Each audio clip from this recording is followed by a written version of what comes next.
ప్రకార్ India news కి స్వాగతం. ఖమ్మం జిల్లా పాలేరులో ఎస్ఐఆర్ శిక్షణ తరగతులలో భాగంగా BRS working president KTR Telangana రాష్ట్ర మంత్రి పొంగులేటి శ్రీనివాసరెడ్డిపై ఘాటైన వ్యాఖ్యలు చేశారు. గృహ నిర్మాణ శాఖ మంత్రిగా ఉన్న పొంగులేటి వేల కోట్ల అవినీతికి పాల్పడ్డారని ఈ కార్యక్రమంలో కేటీఆర్ ఆరోపించారు. పొంగులేటి శ్రీనివాసరెడ్డి వీడియోలను చూపిస్తూ కేటీఆర్ ప్రశ్నలను సంధించారు. 20 లక్షల ఇల్లు కట్టిస్తామని చెప్పారని, సగం సమయం ముడిచిపోయిందని, 10 లక్షల ఇల్లు కట్టించారా అంటూ కేటీఆర్ ప్రశ్నించారు. 20 లక్షల ఇల్లు కట్టించిన తర్వాతే ఓటు అడుగుతా అన్నారు కదా, ఆ మాట మీద నిలబడతారా అంటూ కేటీఆర్ పొంగులేటిని సూటిగా ప్రశ్నించారు. ఈయన గారి మాటలు ఈయన హౌసింగ్ శాఖ మంత్రి కూడా ఏం మాటలు చెప్పాడో హౌసింగ్ మంత్రిగా ఒకసారి వినండి. ఈ రాబోయే 3.5 సంవత్సరాల్లో తల తాకట్టు పెట్టైన 20 లక్షల ఇల్లు ఈ రాష్ట్రంలో కట్టిస్తాము.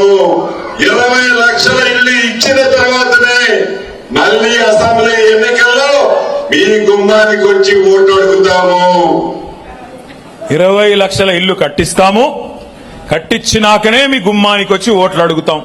సగం సినిమా అయిపోయింది కదా, మరి కట్టాడా 10 లక్షల ఇల్లు? దమ్ముందా పొంగులేటి గారు? 20 లక్షల ఇండ్లు కడితేనే ఓటు అడుగుతా అన్నావు కదా, ఆ మాట మీద నిలబడే సత్తా ఉందా అని నేను పాలేరు వేదికగా అడుగుతా ఉన్నా. దమ్ముంటే స్పందించమని చెప్పి కోరుతా ఉన్నా.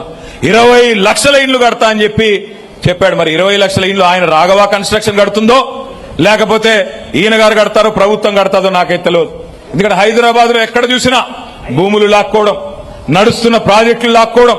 మరి ఆ 20 లక్షల ఇండ్లు ఏమన్నా సొంత ఆస్తులు అనుకుంటున్నాడా, సొంత కంపెనీతో కట్టిద్దాం అనుకుంటున్నాడా నాకైతే తెలియదు.